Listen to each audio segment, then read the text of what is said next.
Pilipinas, una sa ating mga balita. Tuloy-tuloy ang operasyon ng pambansang pulisya para tugisin ang mga nagpapaputok ng baril kasabay ng pagsalubong sa bagong taon. 7 insidente ang naitala sa National Capital Region kung saan isa sa mga sospek dito ay opisyal pa mula sa Aviation Security Group. Ang mga detalye ibabalita ni Kyle Bulyas. 7 insidente ng indiscriminate firing ang naitala sa buong Metro Manila sa pagsalubong sa bagong taon. Ayon kay NCRPO Acting Regional Director Police Brigadier General Anthony Aberin, 3 rito ang naaresto na habang 4 naman ang at large pa. Dito po sa may Southern Police District po ay may isa po tayo.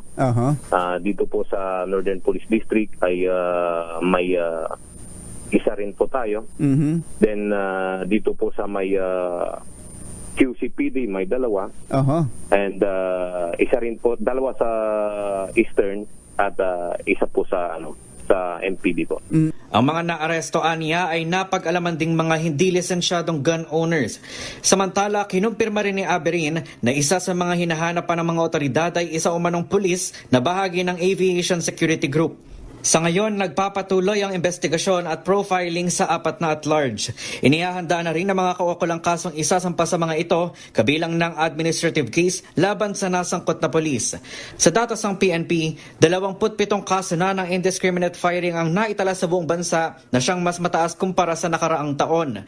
21 na ang mga naaresto, kabilang ang 18 sibilyan, 1 opisyal ng PNP, 1 security guard at 1 tauhan ng Bureau of Corrections. Para sa MBC TV Network News, ito si Kyle Bulyas, una sa Pilipinas, una sa Pilipino.